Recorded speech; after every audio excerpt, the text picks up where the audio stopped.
Aló, aló, probando. Ok. Bueno, vamos con una breve introducción o con nociones básicas sobre lo que vendría siendo la electroterapia, ¿ok? Entonces, primeramente tenemos que tocar algo súper importante de saber como que es la electricidad sin profundizar tanto en todos esos principios tan amplios y tan grandes que podemos encontrar en la electricidad. Hablamos de qué es la manifestación de energía en los electrones, ¿ok? Que normalmente se producen en la última capa de átomos que se aglutinan o se desplazan produciendo fenómenos químicos, ¿sí? Hablamos de que podemos encontrar los electrones que vendrían siendo esto. Hablamos de los protones, que en tal caso tienen una carga positiva, los electrones una carga negativa, y tendríamos el neutrón, ¿sí? Sin profundizar tanto en ello, simplemente señalando acá. Entonces, él lo que quiere, o este concepto lo que me quiere desglosar es que se crea una energía a partir de lo que vendría siendo los electrones, ¿ok?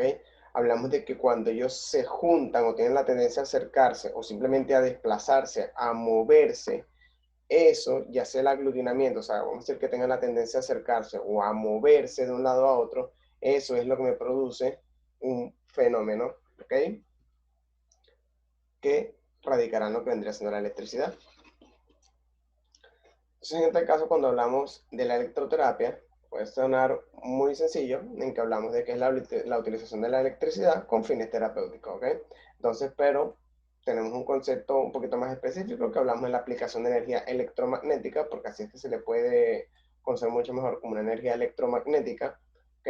Al organismo, con el fin de producir reacciones biológicas y fisiológicas. En tal caso, veremos que algunas aceleran algunas, otros las disminuyen, otros tienen distintos efectos, pero vamos a ver. Estas reacciones que genera esta corriente en el cuerpo serán aprovechadas para mejorar los distintos tejidos. Hablamos de mejorar o tratar de recuperar o ayudar a un proceso sobre una patología en el cual está afectando a nuestro organismo, ¿ok? Para mejorar distintos tejidos que se encuentran sometidos a la enfermedad o alteraciones metabólicas, ¿ok? De las células que conforman dichos tejidos. Terminología básica. En cuanto a electricidad, podemos encontrar 10.000 millones de términos que son importantes y básicos. Pero aquí vamos a mencionar solo algunos, ¿ok? Hablamos de la inductancia, que vendría siendo la resistencia que opone la materia conductora al paso o a paso de la corriente, ¿ok? Hablamos de que colocamos un cable sobre una superficie, como lo vendría siendo el antebrazo, y pasamos la corriente del cable, ¿sí? Del conductor, lo pasamos a nuestro cuerpo, que vendría siendo el organismo, ¿ok? Ajá.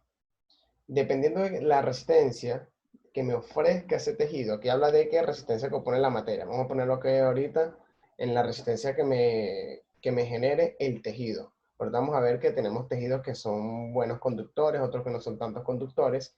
Pero vamos a tener que, de acuerdo a la resistencia que tenga ese tejido, es decir, lo adaptable o lo fácil que es que él sea de agarrar corriente, a eso se le va a llamar inductancia, ¿ok? La capacidad o la resistencia que me genera un tejido o una materia al paso de la corriente. Es decir, qué tan fácil se la pone para que pueda pasar la electricidad o qué tan difícil se la puede poner, ¿ok?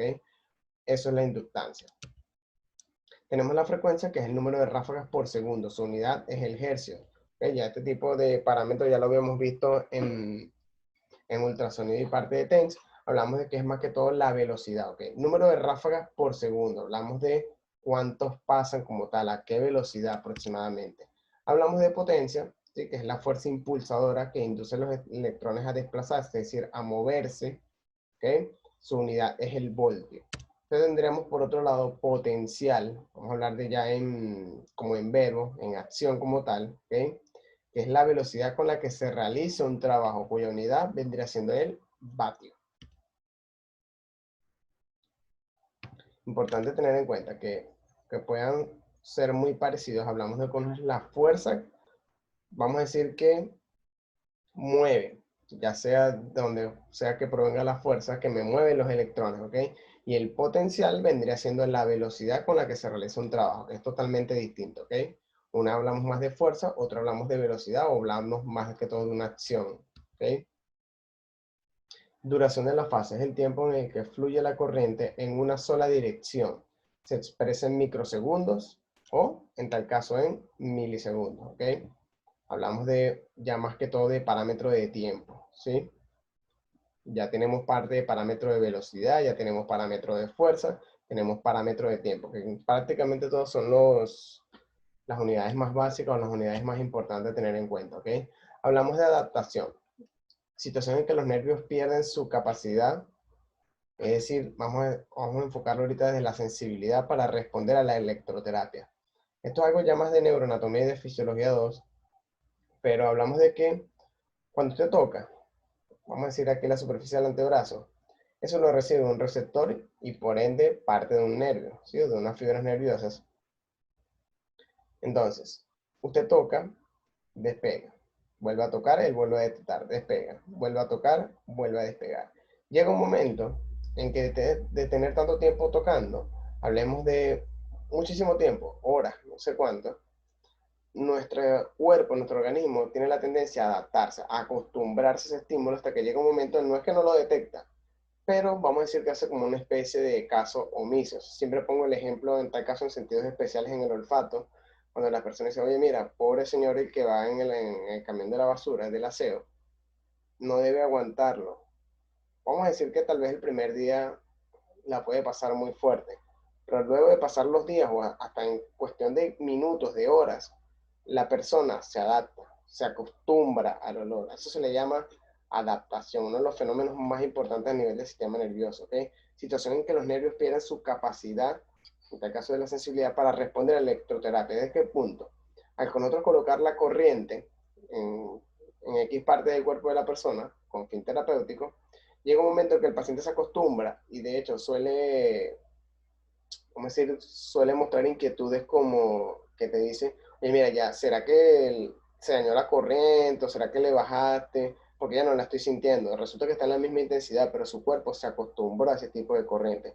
Ahí es donde a veces que hay que aumentar la intensidad o bajarla, dependiendo de lo que refiere el paciente, ¿ok?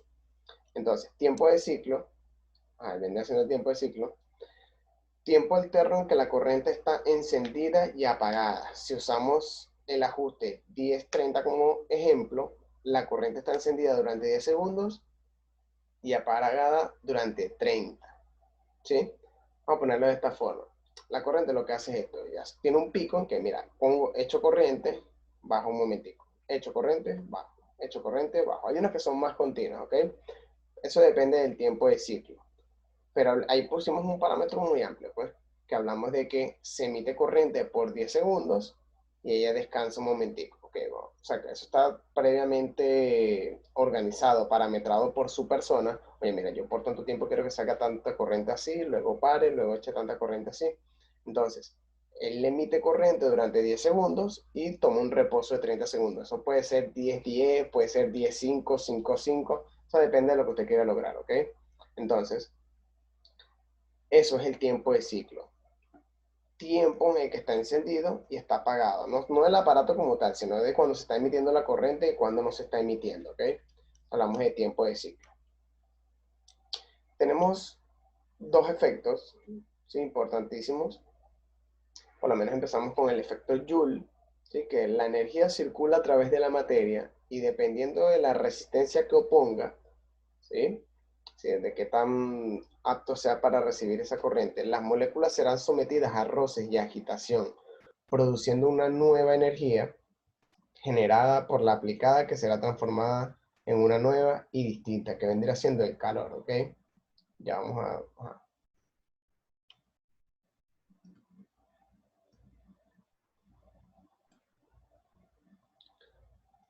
a englobar esta idea aquí. Ahorita retomamos. Vamos a tomar el siguiente efecto, que vendría siendo el movimiento browniano, que ya lo habíamos mencionado un poco en parte de ultrasonido, ¿sí? Hablamos de movimiento de agitación de iones y moléculas de esa materia, de esa estructura, que da lugar a choques de moléculas, así como crear nuevos elementos en este movimiento que generará ondas electromagnéticas en formas de calor, ¿ok? Vamos a ver dónde es que voy a marcar aquí.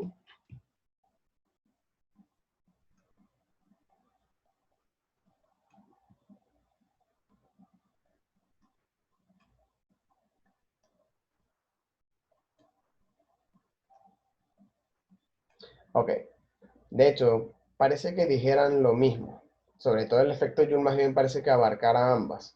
Pero el efecto Joule lo que te quiere decir inicialmente, una vez que tú generas esa electricidad, porque recuerda que la electricidad es cuando hablamos de que esos electrones empiezan a moverse o simplemente se quedan o se juntan, esa capacidad de juntarse o de moverse, esa agitación de esas estructuras es la que me genera el calor como tal. Bueno, vamos a decir que me genera en principio la corriente, pero yendo un poquito más allá me puede generar nuevas energías como lo vendría siendo el calor. El efecto Joule, él lo que te quiere decir es que dependiendo de la resistencia, como lo estoy marcando aquí, dependiendo de la resistencia que te genere ese tejido, ellas se podrán mover mucho o se podrán mover menos, por lo cual tal vez se forme el calor o tal vez no se forme el calor. El movimiento browniano es lo que te hace simplemente hablar de que, oye, mira, él no te habla de la resistencia, depende de la resistencia, no, él no conoce nada de eso. Él te dice, mira, yo lo que sé que te puedo decir, el movimiento browniano, es que si ellas se agitan mucho, ellas me van a generar calor. Simplemente eso, el efecto Joule te dice, mira, depende de la resistencia, él es como más sabio, él sabe las dos cosas,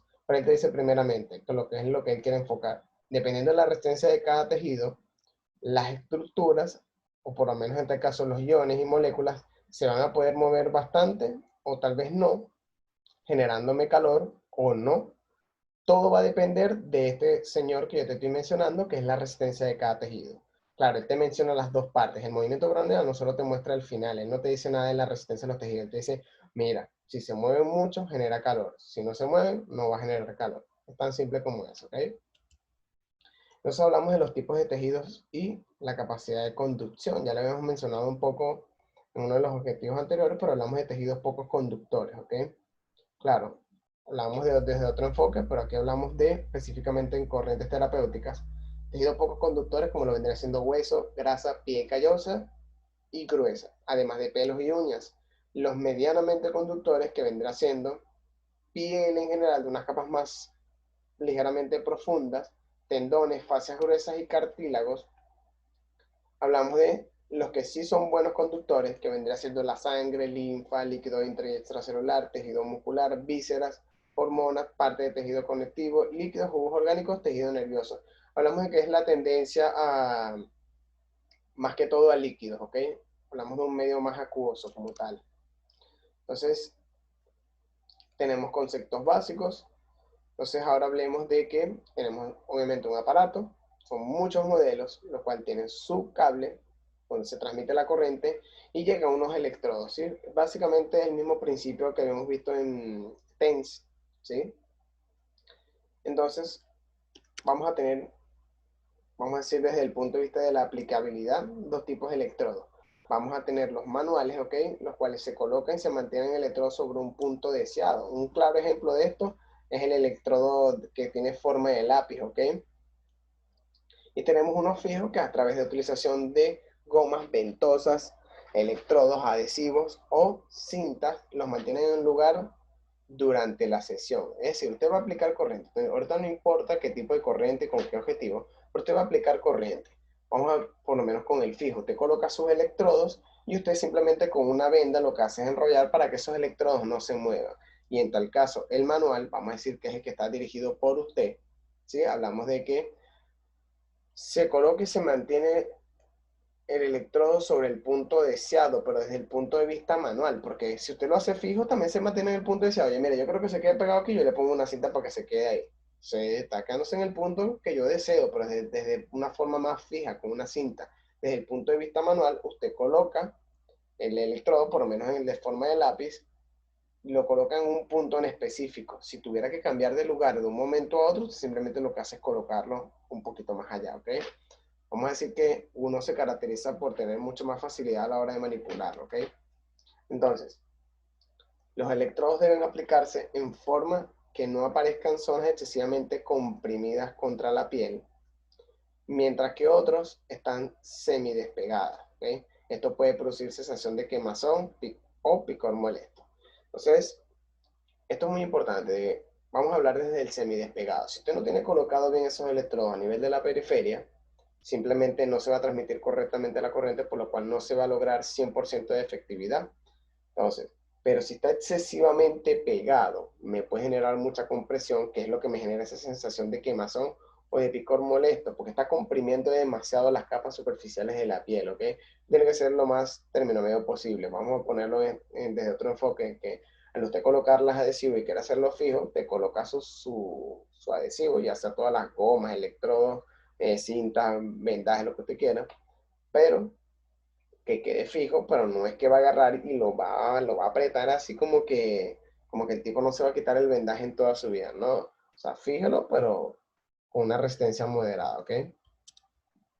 Normalmente se colocan los electrodos de manera que uno haga más de activo, donde se concentran más los efectos de las corrientes, y el otro electrodo que será más el pasivo. Vamos a decir que tenemos dos electrodos, ¿sí? Uno que tiene, vamos a decir, tiene más protagonismo. Los dos son importantes, pero vamos a decir que uno tiene más protagonismo, que es el activo, que normalmente suele ser el electrodo más pequeño, ¿sí? Normalmente. Vamos a ver que hay unas excepciones en esos casos, ¿ok? Donde se concentran los efectos de las corrientes, ¿sí? Vamos a decir que el activo es como que el más importante, el protagonista. Es como si fuera una banda de 3 cantantes. Los 3 son importantes, pero siempre hay uno que destaca un poquito más, ¿ok? Entonces, en este caso es el activo. Y el otro electrodo será el pasivo, que vendría siendo el más grande. El más chiquitico es el activo, en donde está más que todo el efecto que queremos conseguir. Y el más grande, ¿sí? Vendría siendo el pasivo. Entonces, aquí tocamos una parte muy importante que vendría siendo las técnicas de los electrodos. Hablamos de que la primera técnica vendría siendo conocida como la monopolar, ¿ok?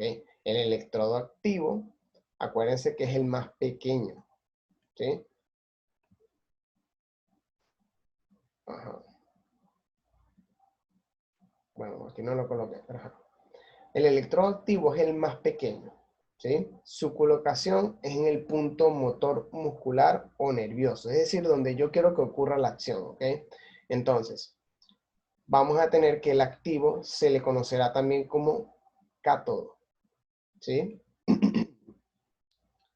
Entonces, aquí yo coloqué un ejemplo, fue con el músculo deltoides, ¿ok? Hablamos nuevamente de que el activo es el más pequeño, ¿sí? Es el que me genera los efectos excitomotores. Vamos a decir que los principales efectos. Ahorita vamos a ver cuáles son todos esos efectos que me pueden generar, ¿ok? Entonces, el activo, por lo menos en el caso del deltoide, que se conoce como cátodo, que vendría siendo el negativo, que es este caballero que está acá, ¿ok? El activo será negativo cátodo y se colocará distal para conseguir mejores efectos. Por poner un ejemplo a nivel muscular, ¿cuál es la parte distal del deltoide? Tenemos que el deltoide se origina tercio lateral de la clavícula, parte de acromión, espina de la escápula, y él se inserta en la tuberosidad deltoidea del húmero. Si hablamos por topografía, proximal distal, distal vendría siendo acá a nivel de la tuberosidad deltoidea. Entonces, el electrodo activo, que es el más chiquitico, ¿sí? Que es el que me logra los efectos excitomotrices, se coloca a nivel distal, ¿sí? Entonces vean que dice para conseguir mejores efectos excitomotrices con respecto al positivo. En tal caso el positivo se le conoce como ánodo, ¿sí? Cátodo el negativo, ánodo el positivo. El ánodo, el positivo, se coloca a nivel proximal, ¿ok? Entonces si lo quisiéramos colocar, por poner un ejemplo, en el bíceps braquial, vamos a tener, no, bueno, vamos a poner el bíceps braquial, pongamos tipo el tríceps, bueno, casi lo mismo en realidad. Pero el tríceps tenemos que se origina más que todo de esta parte y llega por aquí a esta parte, porque él es completamente posterior con sus 3 porciones, ¿verdad? Vamos a tener que es casi el mismo caso. Aquí colocamos el ánodo y aquí colocamos el cátodo, ¿sí? Entonces, hablamos de que en la parte más distal del músculo es donde vamos a colocar el negativo, que vendría siendo conocido como cátodo, que el cátodo es el más chiquitico, vendría siendo el electrodo activo, que es el que me genera la acción motriz como tal, ¿sí? Y así normalmente va a funcionar con la mayoría o casi todos los músculos, ¿ok? El cátodo o el negativo, que es el más chiquitico, se coloca distal con respecto al deltoide. Claro, puedo mencionar aquí que depende de cuál fibra del deltoide usted quiere estimular más, ¿sí? Puede colocarlo más céntrico, a veces esto no suele ser tan específico, pero si quiere estimular más las fibras anteriores del deltoide, usted agarra y coloca su electrodo positivo aquí, o si quieres estimular más el posterior, bueno, lo colocas por aquí. Y tenemos una técnica bipolar, ¿ok? Hablamos de que los electrodos son semejantes en tamaño, es decir, ya que no hay uno más chiquito y uno más grande, hablamos de que los dos tienen el mismo tamaño, ¿ok? Aplicándose igual por origen e inserción del músculo, ¿sí? El pasivo puede desempeñar una función activa al igual que el negativo. ¿Qué me quiere decir esto? la diferencia del monopolar al bipolar. Hablamos de que en uno el cátodo tiene que ir distal y el ánodo proximal. Pero cuando es bipolar, cuando los dos electrodos son grandes, porque el otro es cuando uno es chiquito y el otro es grande, pero cuando los dos son grandes, vamos a tener que no importa prácticamente el orden donde usted lo coloca, si el cátodo proximal o distal, eso no lo digo yo, eso lo dice la teoría. Eso puede ser muy refutable dependiendo de la bibliografía que usted lea, ¿ok? Entonces, hablamos de que ambos electrodos son del mismo tamaño, aplicándose nuevamente por origen de inserción muscular. El pasivo, ¿sí? Que tendríamos que el pasivo vendría siendo el ánodo, también puede desempeñar una función activa, es decir, que ya el negativo no es el que solo el que puede realizar los efectos citomotrices, sino que este, el positivo, también lo puede hacer, ¿ok? Entonces hablamos de los efectos de cada electrodo, vamos a decir, a nivel fisiológico, ¿ok? Entonces, empezamos primero con el ánodo, ¿sí? El ánodo, que vendría siendo el positivo, tiene muchísimas respuestas fisiológicas en realidad, pero aquí vamos a destacar una de las más importantes. Vamos a tener que tener la característica, perdón, de generar vasoconstricción. Vamos a tener que me genera coagulación, me puede generar sedación, me puede disminuir el metabolismo y me genera absorción de calor. Ajá, ¿qué les quiero decir yo con esto? Porque esto fue por lo menos desde el punto de vista excitomotriz. Esta foto que tenemos aquí, ¿sí? Hablemos del deltoides. Vamos a ponerlo desde este punto de vista. Hablemos de un proceso agudo, hablamos de que hay una tendinitis del deltoide, ¿sí? Hablamos de que una tendinitis acá. El problema está aquí, ¿sí? En donde yo estoy marcando aquí el circulito. Entonces, normalmente, donde está el problema, en la tendinitis, ahí es donde yo tengo que decidir qué voy a colocar. Vamos a hablar de que ya no estoy buscando contracción. Hablamos de que hay una tendinitis y yo quiero lograr algo. Por lo menos el ánodo, él me suele generar este caballero que está acá, que es vasoconstricción.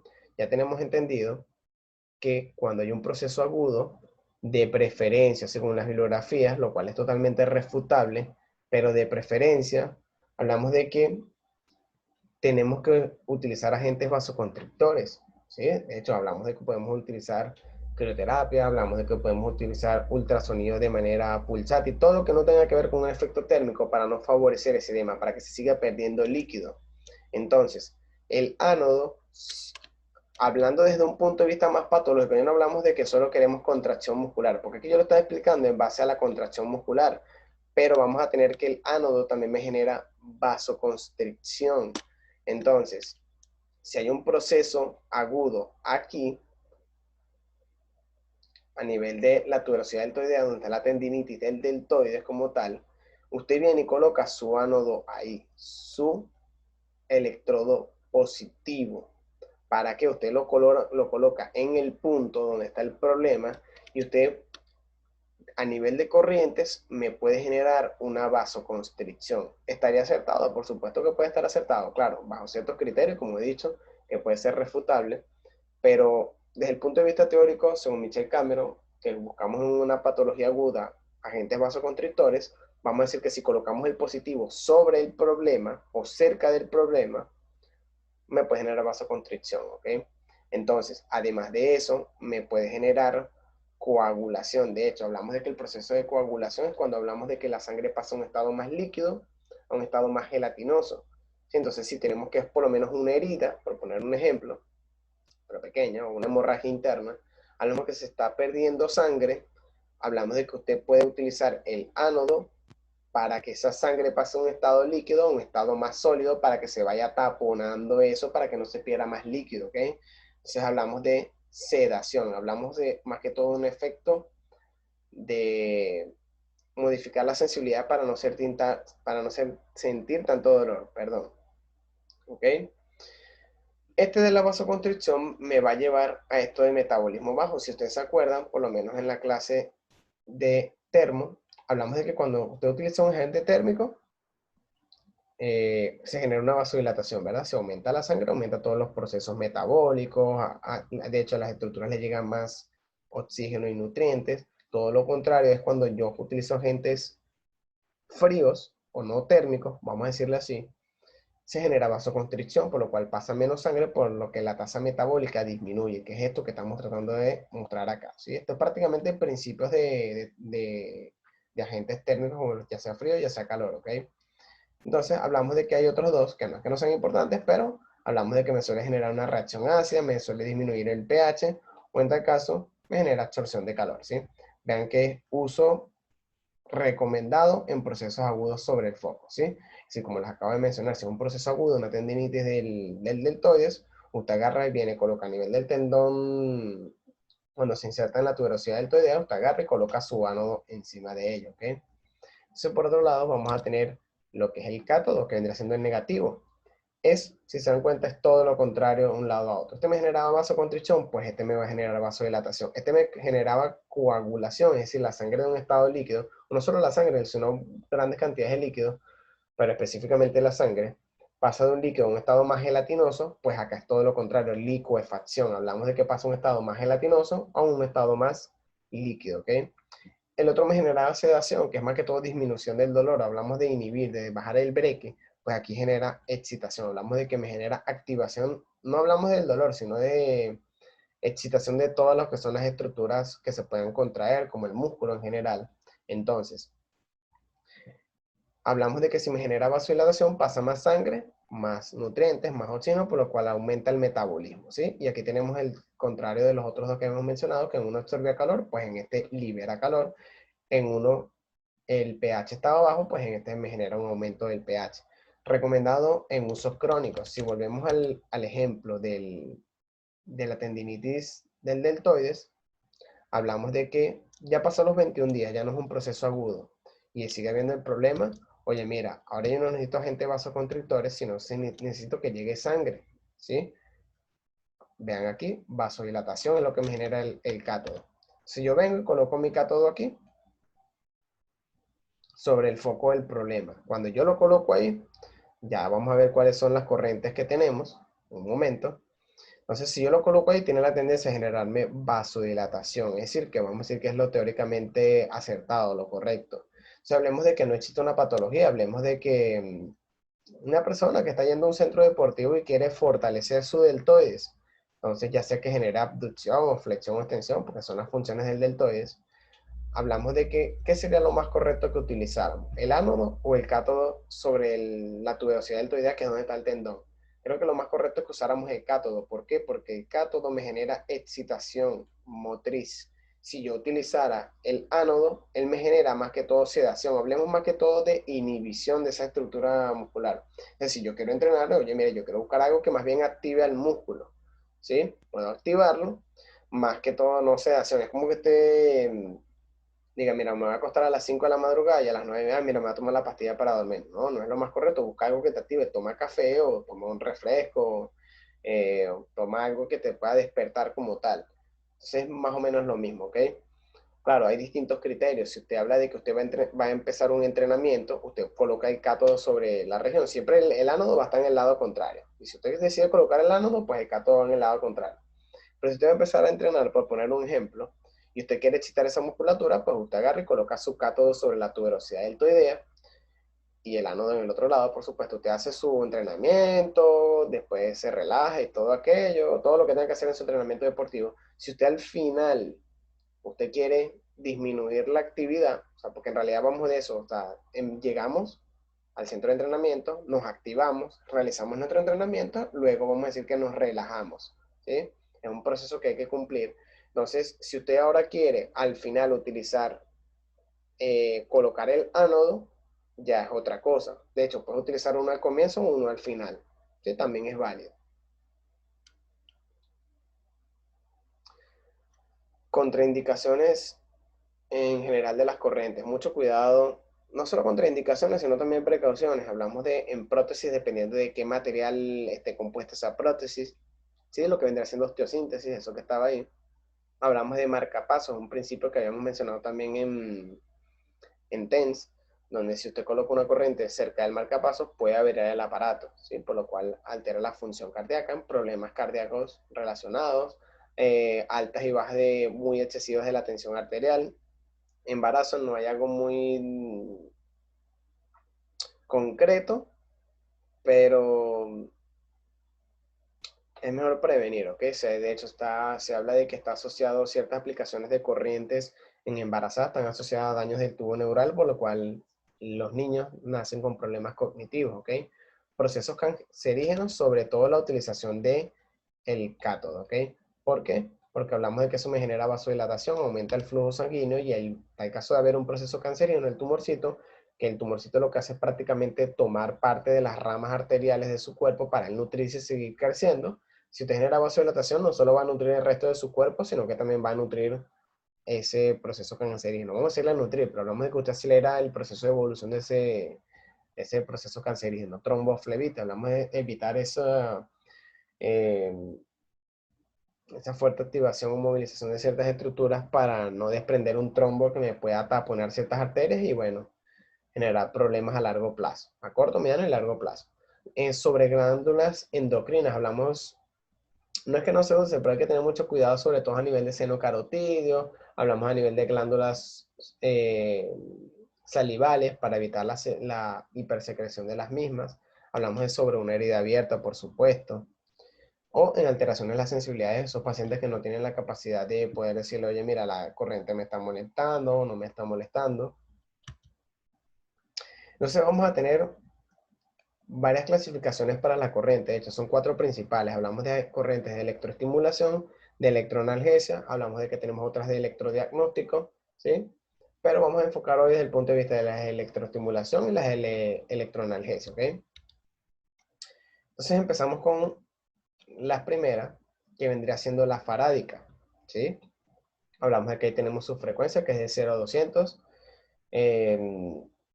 La modulación, hablamos de, con respecto a sus ondas principalmente, o lo que se viene siendo el pulso del mismo, hablamos de que es regulable en tiempo e impulso, más que todo de 0 milisegundos a 1000 milisegundos, ¿ok?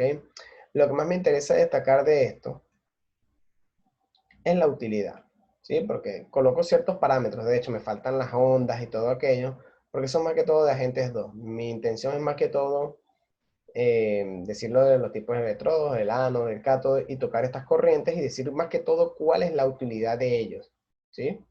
Entonces, la utilidad es más que todo para parálisis parciales, ¿sí? Hablamos de que normalmente cuando tienes una parálisis parcial, hablamos de una paresia, ¿sí? Hablamos de una paraparesia, que vendría siendo la dificultad para, a nivel de miembros inferiores, paraparesia, ¿sí? Hablamos de que es una parálisis parcial de miembros inferiores, por lo cual tal vez puedes mover, pero con mucha dificultad. No es lo mismo que paraplegia o paraplejía, que es cuando es la parálisis total. Claro, tienes su tiempo de recuperación, pero literalmente no puedes mover o tal vez no sientes. Entonces, para parálisis parciales, esta es, vamos a decir, que una de las más adecuadas, porque además de que usted como fisioterapeuta trata de activar esos miembros inferiores con otras técnicas que ya verán más adelante de su carrera, además de esas técnicas que inducen al movimiento, usted también puede utilizar un elemento externo como lo es la electroterapia. Utiliza esta corriente y vamos a decir que le vas empezando a mandar una señal al músculo. Oye, mira, tú sabes hacer esto, tú te puedes mover. Entonces hablamos de que es útil para parálisis parciales, ¿sí? En atrofias musculares severas, ¿ok? Hablamos de que atrofia más que todo por déficit de movimiento. ¿Sí? Esas parálisis parciales por no mover me suele generar a largo plazo atrofias musculares, primera fase de recuperación muscular y bombeo circulatorio, ¿sí? Esto es importante, porque hablamos de que cuando la musculatura se contrae, entre las musculaturas hay venas, ¿sí? Entonces vamos a decir que los músculos se contraen y vamos a decir que aquí hay una vena, es un tubito, y usted lo que hace es aplastarlo. Cuando se contraen los músculos, ellos aplastan la venita, vamos a decirlo así, se le conoce como bomba venosa, y lo que hace prácticamente es empujar la sangre. Vamos a ponerlo de esta forma, como la pasta dental, el tubito, ¿sí? Vamos a decir que cuando se le está acabando, alguien alguna vez lo debe haber hecho, usted cuando se le está acabando, usted empieza a empujar desde la base desde el tubito, usted empieza a apretar desde la base, va empujando y va empujando, hasta que por fin llega al vértice para usted sacarlo para echar a la pasta de dientes. Pues así es que la sangre retorna, la sangre sale del corazón y se distribuye al cuerpo, y esa sangre luego retorna. ¿Cómo retorna? Más que todo por acción muscular, en gran mayoría. No es que si no se mueve no retorna la sangre, no, pero en mayoría es uno de los, vamos a decir, de los casos más efectivos. Cuando el músculo se contrae, ellos lo que hacen es como aplastar esas venas y van movilizando la sangre de poquito a poco hasta que llegue al corazón. Entonces, generar contracción muscular con esta corriente me puede facilitar el bombeo circulatorio, ese retorno de la sangre, ¿ok? ¿Cuál es la técnica que podemos utilizar para esta? Tanto la monopolar como la bipolar, ¿ok? Cualquiera de las dos. Me interesa más que todo que sepan que esta corriente sirve para esto, ¿sí? Tenemos frecuencias, modulaciones, técnicas, que ya las había mencionado, por lo menos la monopolar y la bipolar, pero lo que es tiempo de utilización, de hecho, hay algo mucho más a fondo que son ondas sinusoidales, triangulares, todo ese tipo de cosas, eso es más que todo para gente físico 2. Quiero que sepan cuáles son las corrientes y qué funciones tienen, y las típicas técnicas con electrodos. Entonces tenemos la corriente exponencial, ¿sí? Con su frecuencia, con su modulación. Vamos a tener que ella es utilizada para parálisis severa, ya no es para una parálisis parcial, así como la que hemos mencionado ahorita, no es para parálisis severas, algo serio, ya sean centrales, ya sean periféricas, ¿ok? Entonces, vamos a decir que cuando la cosa se pone más fea, podemos utilizar la exponencial, ¿ok? Entonces, además también favorece el bombeo circulatorio. La técnica que podemos utilizar es la monopolar y bipolar. Y vamos a decir que es la utilización de ellas que vendría siendo desde el punto de vista funcional, de reeducación funcional. Aquí por lo menos les coloqué un casito que vendría siendo en la parálisis facial, ¿sí? Hablamos de, utilizando la corriente exponencial, utilizamos la técnica monopolar en parálisis facial, ¿sí? Hablamos de parálisis facial cuando hay pérdida de la motricidad de la musculatura de la cara, ese nervio facial que si ya hemos visto en neuroanatomía. Si no lo hemos visto, bueno, sabemos que parte más o menos de acá del tronco encefálico y él sale, ¿sí? Llega hasta la cara, inerva los músculos de la cara y con eso que usted genera sujeto de sonrisa, tristeza, abre los ojos, los cierra. Si ese nervio se daña, sea por lo que sea, hay muchas formas de que se vea alterado ese nervio facial, pero si hay una parálisis facial, ¿sí? Usted bien utiliza la técnica monopolar. ¿En qué consistía la técnica monopolar? Si recuerdan, hablamos de que el cátodo, que es el que me genera las acciones excitomotrices, vamos a decirle, se colocaba en la parte más distal, ¿sí? Y el ánodo se colocaba en la parte más proximal, ¿sí? El principio del deltoides. Al final, donde queremos que ocurra la contracción, vamos a colocar el cátodo. En tal caso, los músculos en su porción más distal o en donde va a ocurrir la acción, vendría siendo aquí, vendría siendo aquí, vendría siendo aquí, aquí. Entonces el cátodo se coloca en esta región, ¿sí? Se modula, de hecho aquí le coloqué fue unos parámetros, pero eso tiene muchos más parámetros. Bueno, en realidad creo que el que me estoy saltando es básicamente la onda, pero aquí tenemos la frecuencia y la modulación, ¿sí?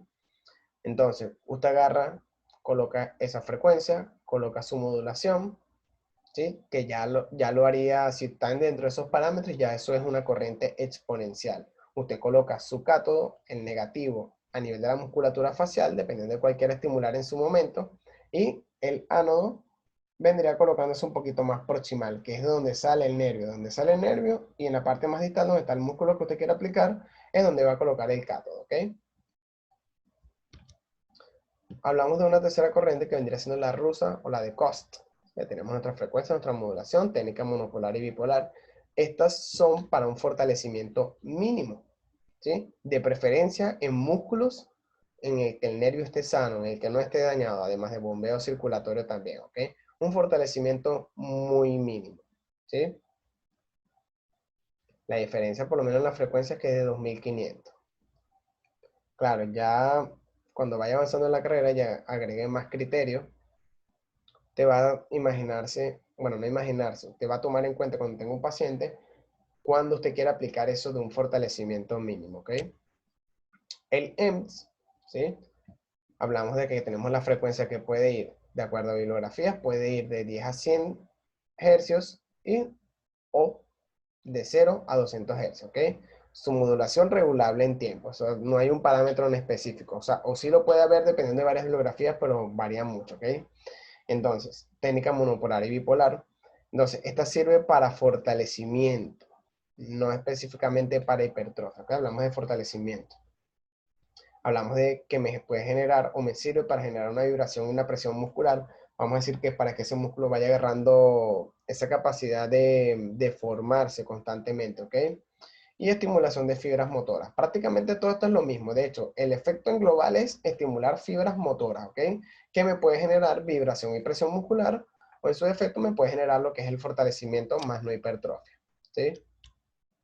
Este es el que yo digo que suelen confundirse mucho. De hecho, todas estas corrientes que son para fortalecer, bueno, hay unas más que todo, la farádica y la exponencial más que todo cuando hay alteraciones neurales, pero por lo menos la rusa, ¿sí?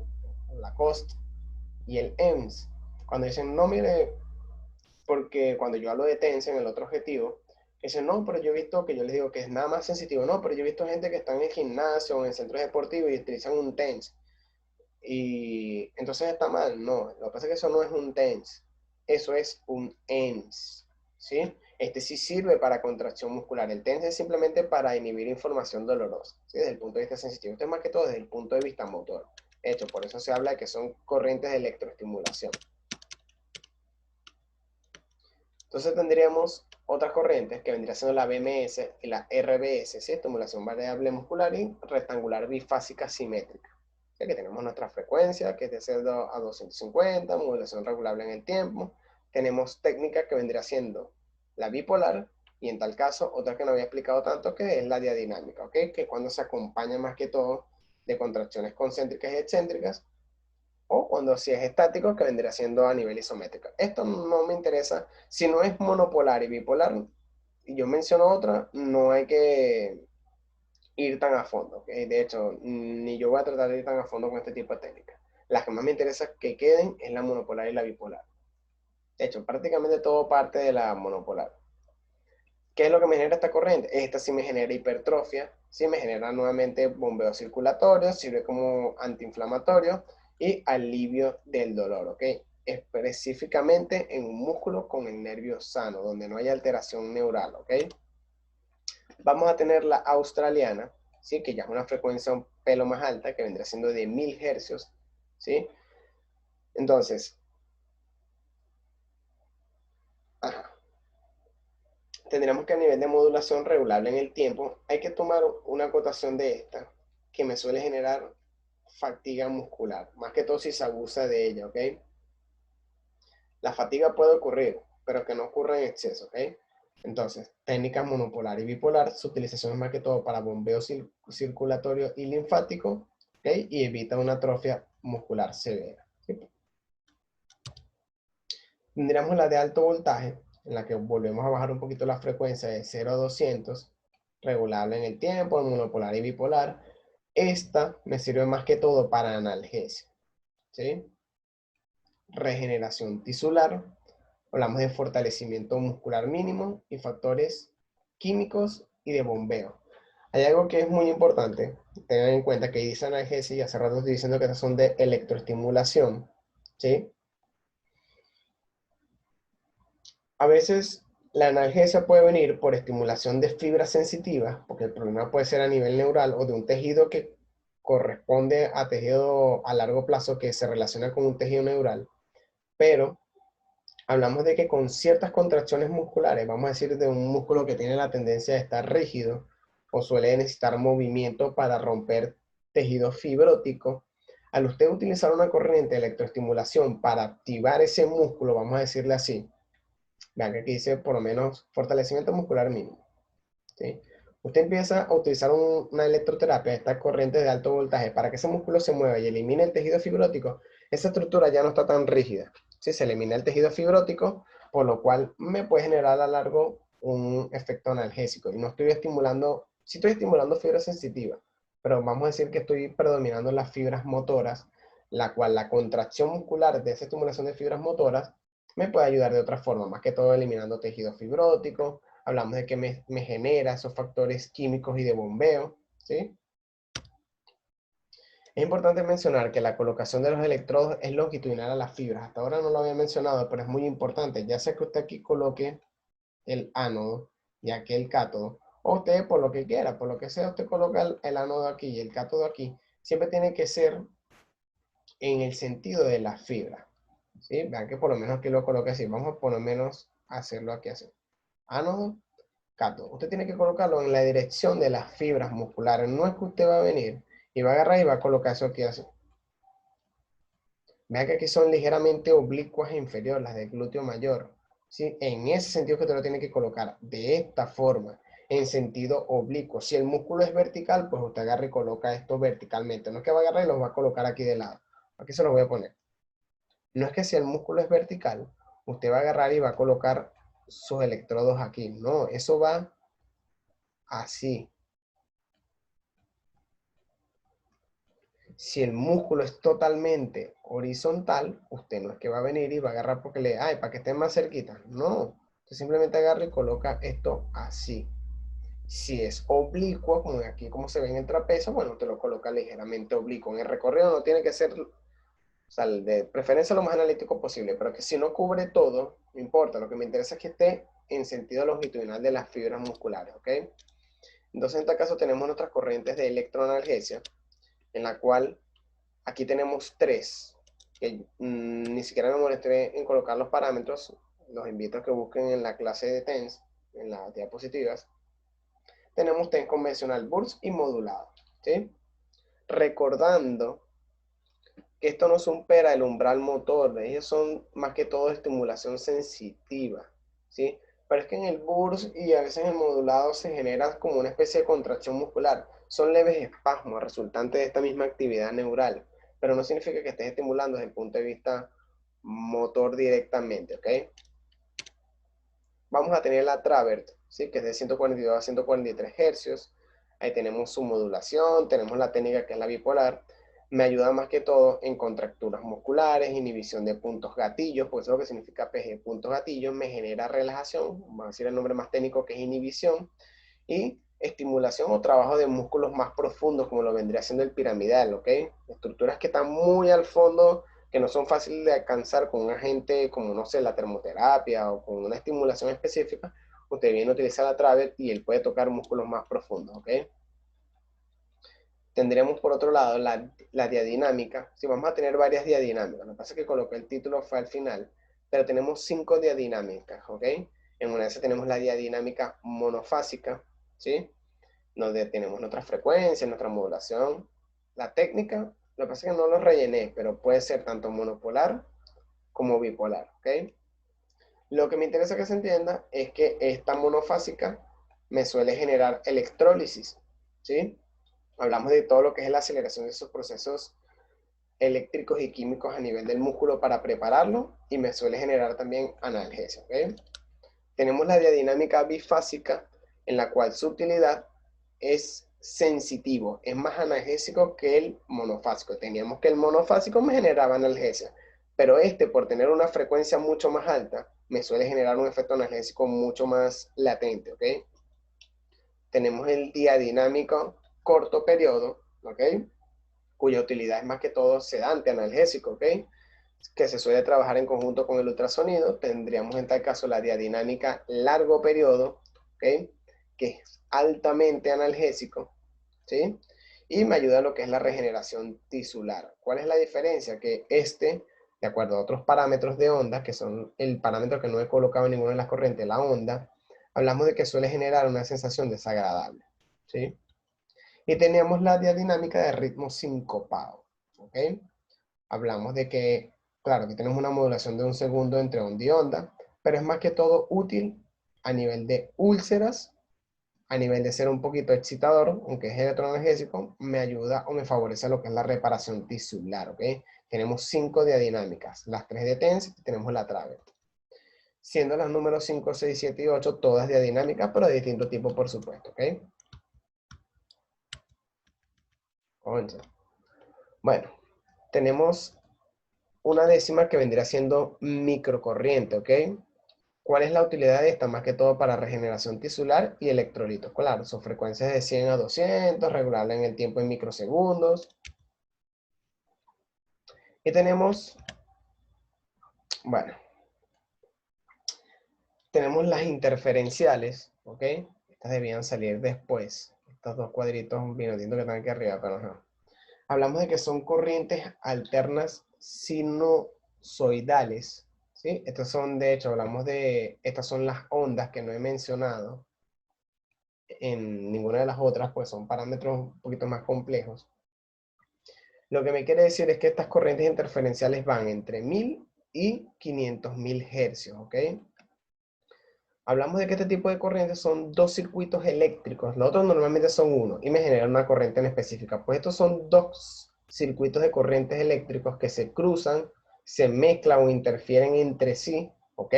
A eso es lo que se le suele llamar como corrientes interferenciales, ¿ok? Puede utilizar tanto la técnica bipolar como la monopolar, no. Hablamos de que utiliza la tetrapolar, ¿ok? Simplemente usted agarra y aplica la bipolar por 2, ¿ok? Entonces, tenemos lo siguiente. Vamos a empezar aquí desde 4 minutitos, ¿sí? Vamos a tener que, hay algo que se llama amplitud de modulación de frecuencia, abreviado como AMF, ¿sí? Eso de amplitud de modulación de frecuencia es el parámetro que define la frecuencia. Hablamos de más que todo de los hercios. Hablamos de los hercios que van a ser utilizados durante la sesión, ¿sí? Vamos a hablar de que esto de amplitud de modulación de frecuencia, entre paréntesis, son los hercios, ¿ok? Frecuencia que va a ser utilizada durante la sesión. Esta, por supuesto, se escoge teniendo en cuenta el objetivo terapéutico. Dependiendo de lo que queramos lograr, vamos a colocar ciertas frecuencias. De hecho, para eso, si ven en las corrientes anteriores, hay distintas frecuencias. Todas esas frecuencias, usted la va a modular. Oye, mira, yo sé que de 0 a 100 sirve para esto, que vendría siendo la corriente tal. Sí, claro, también hay que tener en cuenta, mira, sé que voy a usar la onda tal, voy a utilizar la modulación tal, ¿ok? Entonces, es eso, prácticamente la frecuencia que va a ser utilizada durante la sesión dependiendo del objetivo, ¿ok? El parámetro que define el rango en que va a transformarse ese parámetro que ya mencionamos se le conoce como espectro, ¿ok? Entonces, hablamos de que esa AMF se va a transformar en hercios y dependiendo de la cantidad de hercios que ella tenga, va a tener distintos efectos. A eso se le puede llamar, como son diferentes, hablamos de un espectro, hablamos de diferentes cantidades. Hablamos de espectro y aquí hablamos de hercios. ¿Okay? ¿Qué es lo que te quiere decir el espectro? Oye, mira, vamos a decir que son como, si te dijera, son distintos tipos de personas, ¿ok? De hecho, vamos a decir distintos tipos de edades. Oye, mira, esto es un espectro de un niño de 6 años. Esto es un espectro de un señor de 52 años. Esto es lo que se quiere referir. Esto es un espectro de 0 a 10 hercios, ¿ok?